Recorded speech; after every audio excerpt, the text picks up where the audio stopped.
This is a subject I did not want to really go into. About a month ago, when preacher asked, the Lord started really dealing with me about this message. And I said, no, I don't want to do it. And ever since I started studying and reading and looking, I've been stung twice. I've had dogs die. I've had all kind of stuff happen at work. The devil kept coming after me. And I said, well, that's this confirmation that what God has told me to speak on, I need to do. So the subject is the evilness of witchcraft.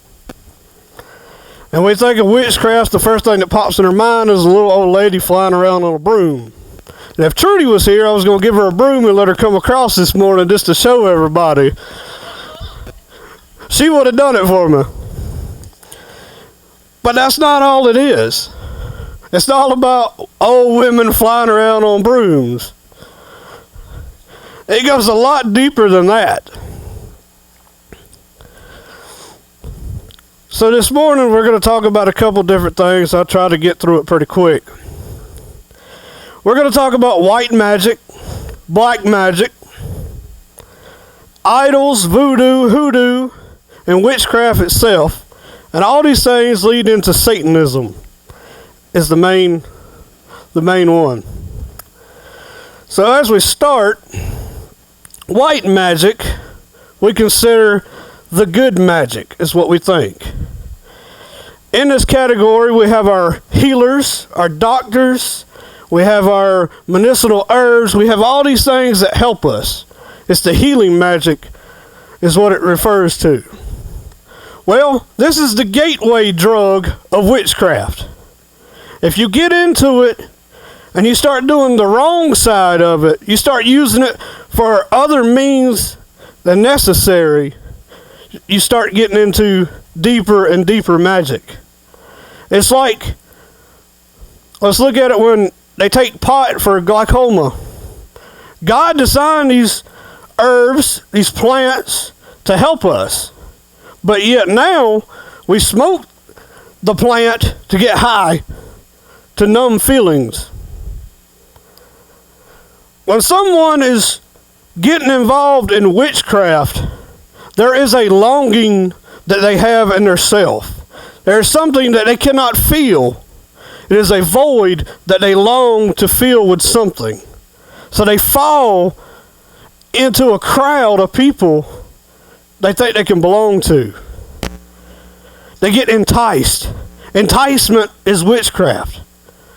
The Bible even says for a man to entice a woman, not even unto marriage, is witchcraft. If he has no plans to marry her, it is witchcraft because he is enticing her. He is beguiling her.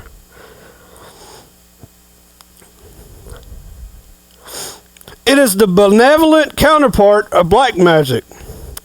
It is linked to goddess worship and the fae and natural spirits.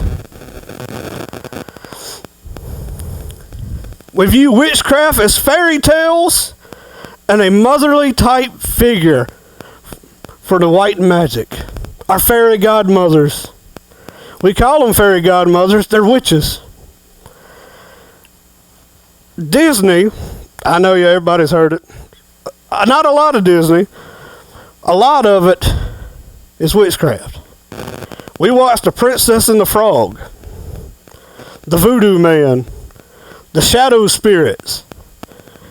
The guy said, why are you watching this? And I'm thinking to myself, I've watched this before. It's a Disney movie. I've seen it. He's like, this is watching a horror film. It's the same thing. You got shadow spirits crawling on the floor, climbing the walls. And yet we sit there and we enjoy it. God has given us an understanding of, hey, this is the gateway to getting into this stuff. Be careful, because once you fall down the rabbit hole, it's a long way back. We started watching last night. We watched The Message. We watched the first episode. Like I said, I've been struggling with this. Lord, is it the right one? What you want me to say? And we watched it, and the lady Lilith on there was possessed with demons. she has some troubles. And at the very end, you see Jesus Christ come out to her. And he says, I've called you by name. But he didn't call her. He changed her name. He said, Mary. Come here, Mary. That is another confirmation. We look at witchcraft. We look at possession. We look at idols and voodoo and all this stuff. Either we claim it doesn't affect us, or churches have whitewashed it. God is tired of it. So the white magic is the gateway drug. They have that longing. They want to be filled with something because they're desperate. Then we go into the black magic. The black magic is the evil counterpart of white magic. Magic of evil and selfish purpose. Magic that is used for summoning the dead and invoking evil spirits, using magic circles, rituals, and the use of spells. It's nothing that we want to be a part of. When you got to invoke the dead, you're calling on somebody that is dead. We got to call on God. We got to call on our Father who is still alive. The devil has his counterparts, and this is it. But God has the genuine articles. So we're going to go to 1 Samuel for a little bit. We're going to be in chapter 28. We're going to start in verse 6. And if you know anything at this time, Saul is still king. God has commanded Saul to do some things, and he refused. He rebelled, which is another form of witchcraft. He didn't do it. Samuel has died at this time. We got old King Saul sitting up here, and he needs some help. So we'll start in verse 6 of 28, 1 Samuel. And when Saul inquired of the Lord answered him not, neither by dreams, nor by Urim, nor by prophets. When you're going against God's ordinance, when we're starting to dabble in other things that he doesn't want us to be in, he's not going to listen to us. The Bible says Saul was a goodly man, not a godly man. Then Saul said unto his servant, Seek me a woman that have a familiar spirit, that I may go to her and inquire of her. And his servant said unto him, Behold, there is a woman that have a familiar spirit at Endor. So also at this time, Saul had outlawed these prophetess, all these people. He has put them to shame. He's killed some. He's made it where they're not open in the public. So now he is inquiring of one. He doesn't have the man of God to help him anymore. God won't listen to him because he's out here rebelling against him. So now he's going to witchcraft. He's going into the magic of things. He's going into the worldly aspect. And Saul disguised himself and put on other raiment and went. And 2 men went with him, and they came but to the woman by night, and said, I pray thee, divine unto me thy familiar spirit, and bring him up, whom I shall name unto thee. This is conjuring. This is conjuring the dead. Another form of the black magic is conjuring. Voodoo conjures spirits to possess their body. It even says when you start looking at voodoo, it pleases them to conjure spirits to inhabit their bodies. But yet, they conjure spirit of dead family members. So she conjures up Samuel. So basically, he disguises himself. One, he doesn't want to be caught. Because he said, hey, you can't go to these people. You can't have anything to do with these people, for one. Plus, he's the king. Now he's ashamed because he's running out to meet with these people. We should be ashamed to go to a psychic. We should be ashamed to go to one of these fortune tellers or whatever we want to call them, diviners. It is ungodly. It is against God's ordinance. It says, suffer not a witch to live. Is that the person or the spirit? That is the spirit of witchcraft. God hates it. Can't stand it. He would rather for that person to die than live the way they are. And the woman said unto him, behold, thou knowest what Saul had done, how he had cut off those that have familiar spirits, and the wizards out of the land where thou layest. Thou a snare of my life to cause me to die. And Saul sware to her by the Lord, saying, as the Lord liveth, there shall no punishment happen to thee for this thing. So he's telling this witch, hey, you're not going to die, because the Lord ain't going, by the Lord's name, I'm not going to let anything happen to you. An ungodly person, a person with unfamiliar spirit cannot go to somebody and say, come out, devils. It's not going to work. We're going to talk about Paul and Silas. They got thrown in jail, but what did they get thrown in jail for? You don't hear nobody talk about that. Oh, they went to jail and they sung and they prayed all night. Yes, but there's a lot more to it.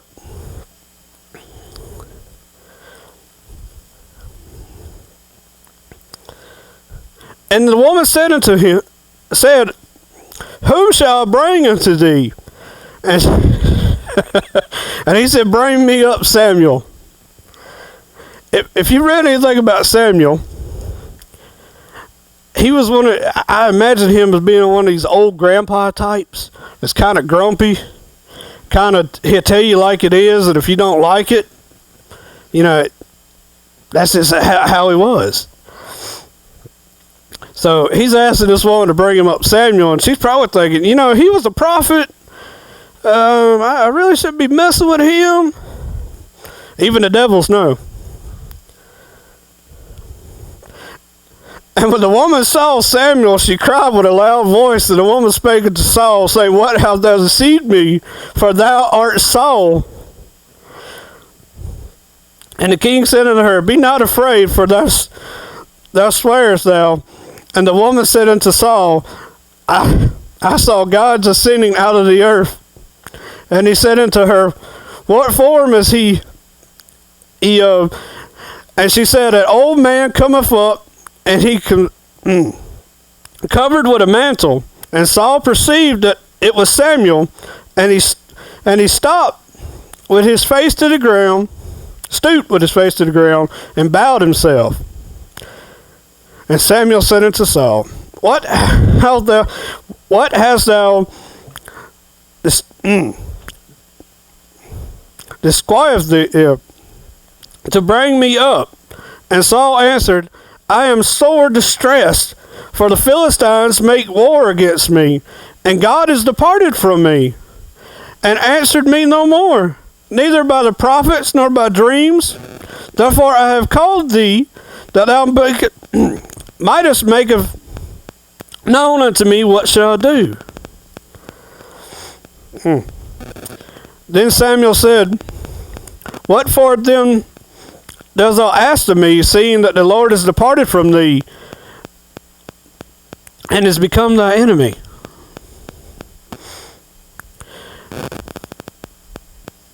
And the Lord had done to him as he spake by me, for the Lord had rent thy kingdom from thee, and had given it to thy neighbor, even unto David. When you start messing with the things that we shouldn't mess with, we will lose everything. We lose our minds, we lose our possessions, whatever it is, whatever we hold most, we lose it. The man that Jesus cast the demons out of, he was a wild man running around the mountains. He was an animal. The demons had taken over him so much. But yet, when he was in his right mind, he was trying to get them out of him. He was cutting himself.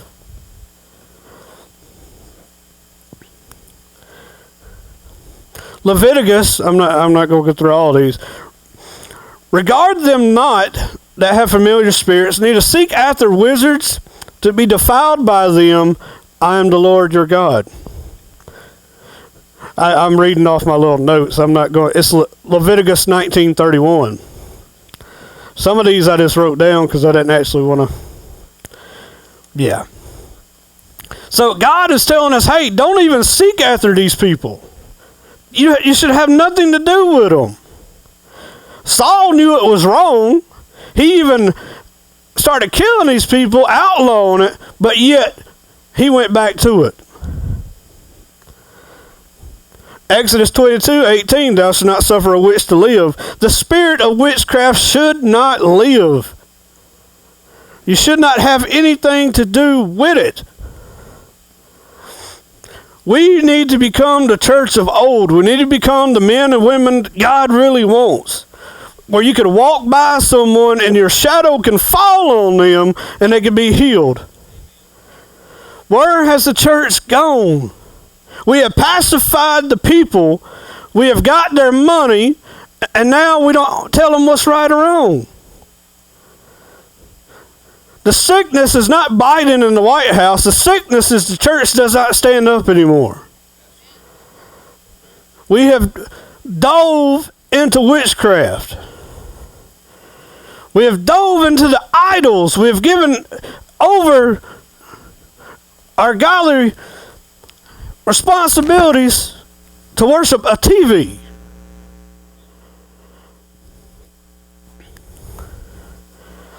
Also in Leviticus, a man also or a woman that have a familiar spirit, that is a wizard, shall be put to death. They shall stone them with stones, their blood shall be upon them. I'm telling you, this is something that God does not play with. So the white magic, the black magic, all this stuff, once you start with the white magic, if you don't really understand like oils and incense and all these different things, you can go deeper. You have to know, you have to study to see what it really is. And you also don't want to tell somebody because you don't want to lead them down the wrong road. Once you start actually getting into black magic, we watched a documentary on the Son of Sam. Well, Howard Berkowitz started getting involved with a group of people. They started off in white magic. Then they began to kill animals. They began to dive deeper into satanic cult stuff. And then they began to go on killing sprees. It's a fine line. A very fine line. We also talk about idols. Images of strange gods and things that are not put that are put before the one true God of heaven. Like family gods or anything that has a higher value that we put before God. Anything that we love so much that we put before God becomes our idol. Well, we was listening to a song this morning about Isaac. Isaac became Jacob's idol because it was his first son. He had prayed so long for that son that son become his idol. And God said, hey, we got to break this. We got to stop this. He cannot be your idol. I am your idol. I'm your one true God. You worship me. And he tested him. We know about the Dagon, basically was the Philistine idol, the man, fish, whatever you want to call it. When the Ark of the Covenant was brought in before it, it had to bow down. They put it back up. It fell down again and brought some arms off of it that time. Put it back up. Next time it had crumbled into pieces. They got scared. They said, hey, God's got to go. The Ark has got to go. Send it back. The nation needs to look at the church and be like, hey, we don't want to fool with them. There's something over there. We're scared of them. That doesn't happen now. They look at us, oh, they're so weak. They don't do anything. It's our fault. Voodoo, rituals and spiritual practices. Voodoo has many gods and spirits they call on. And they really do.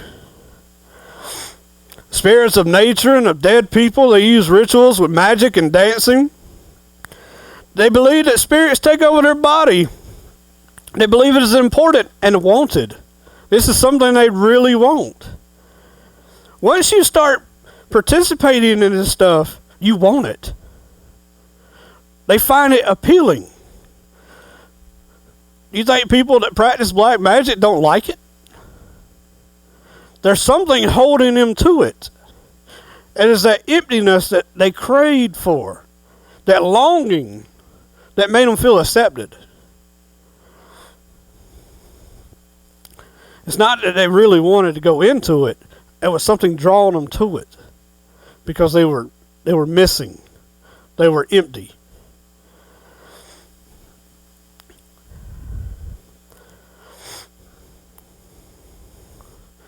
Voodoo is basically conjuring the dead and all using curses, using voodoo dolls. They use a lot of tools. They like going out in the graveyard and performing spells in the graveyard. That's like their holy place.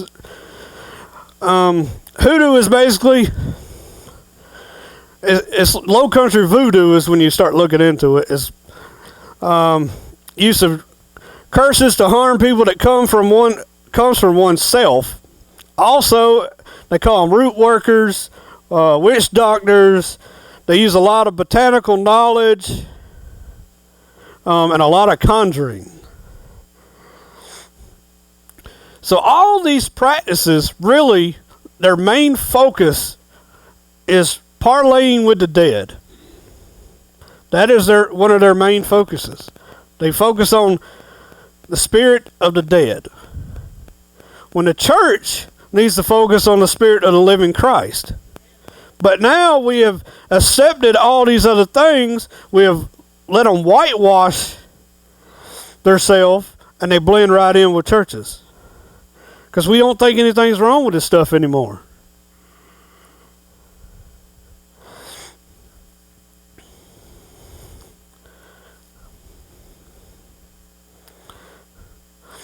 And Samuel said, had the Lord as great delight in burnt offerings and sacrifices as in obeying the voice of the Lord? Behold, to obey is better than sacrifice, and hearken than the fat of the rams. For rebellion is a sin of witchcraft, and the subordinates is an inquiry of idolatry, because thou hast rejected the word of the Lord, and I also rejected thee from being king.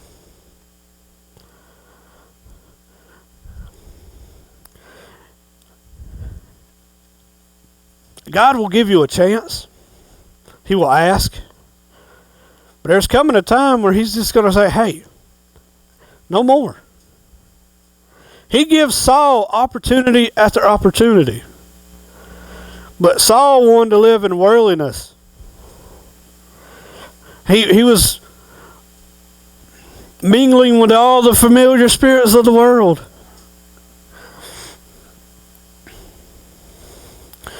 Idols, as we talk about, and the spirit of Egypt shall fall in the midst therefore, and I will restore the counsel therefore, and thou shalt seek to the idols, and to the charmers, and to them that have familiar spirits, and to the wizards. This is what people believed in. They worship this stuff more than they worship God. Watch having idols. Your kids can be an idol. Your house, your money, whatever it is, if you put it before God, He's going to take it from you. He destroyed Egypt because of their idols. They were believing in false gods. It is so easy to fall for this stuff. God is saying, hey, this is what it is. Tell people not to fall for it. We should be able to see someone that has fallen in this stuff, and they have that longing for a family or peace or whatever it is. They should see God in us so much that they want to leave that. When we watched the message, it's pretty good. You had the priest going to Lilith, and the Romans sent him there, told him, hey, you got to go. We're having problems over here. We want you to go. And I know it's a show, but when you watch it, you think about it. We really don't know what all went on a lot of times. But when he went into the house, he sees the woman on the floor, and he starts doing his little incantations and his chanting and everything. And the demon looks at him and goes, we're not afraid of you. If you don't have God in your life, if you're not studied up, prayed up, highly devoted, these demons are going to devour you. They're going to eat you alive. He was so afraid, he ran out of the house. This is something not to be played with. Once you get into a spiritual warfare, it drains your body, it drains your mind, it drains your spirit. It will break you, it will humble you. You got to go into it knowing what is going to happen. These people that fall for it, they get involved in it, it's not really their fault. Yes, they chose it, but they were hurting. They were hurting, and somebody took advantage of that. And they beguiled them. Hey, come here. Let's do this.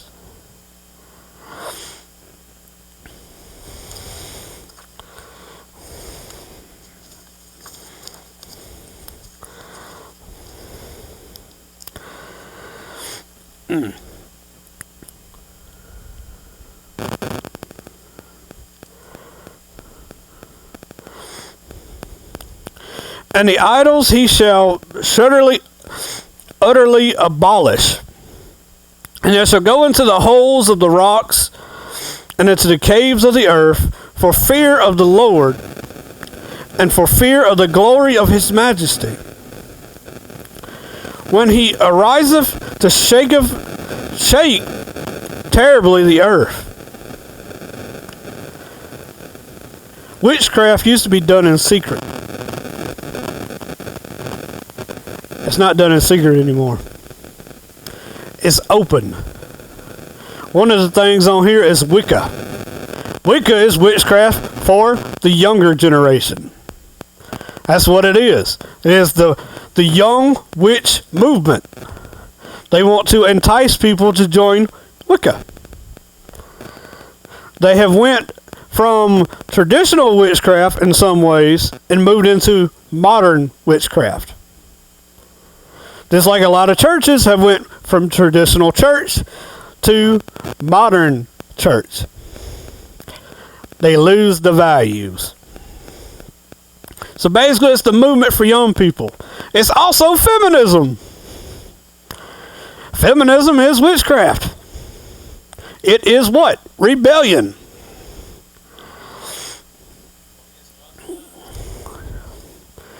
Witchcraft itself is the sum of all these things.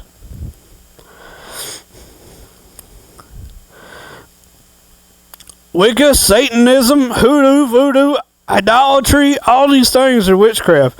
Divination, meditation, some of the self-help stuff.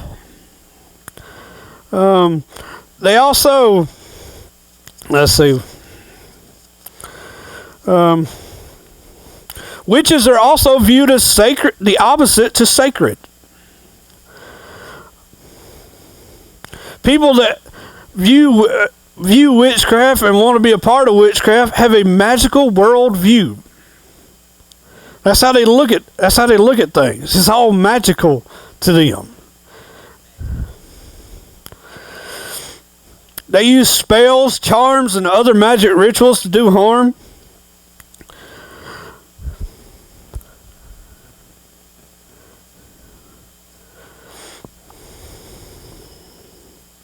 Conjuring, invocations, writing on stones as charms and idols and different things like that. They make out of stones. They put incantations, spells on them, put them all over the place. All that is witchcraft. They say they ward off evil spirits, but yet actually when you start studying those stones, those markers, they call them. It is a beacon to call them in. It doesn't keep them away.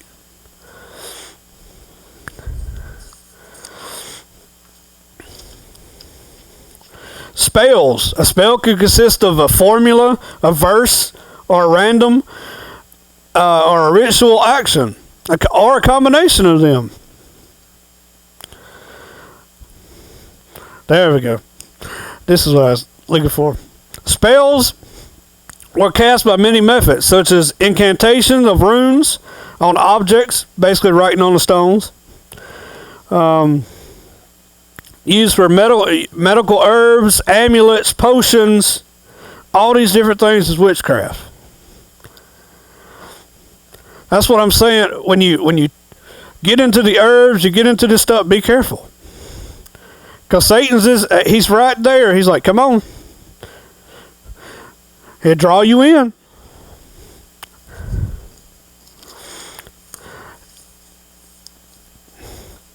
These things we need to watch and we need to understand how they work. Because our family members are falling for this stuff. I got a cousin now that is hooked on drugs so bad, it's not funny. She started off getting them for her headaches. Then other situations came around and she got deeper and deeper. And now she's losing her kids. But it doesn't click in her mind that something is wrong. She still thinks it's all right. This was a girl that had an IQ of beyond genius. She had a scholarship in the 10th grade.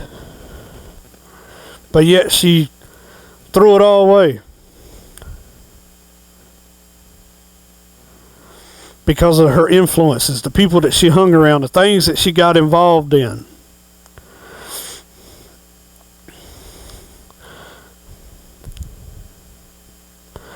Blessed are they that do his commandments, that they may have right to the tree of life, and may enter through the gates into the city.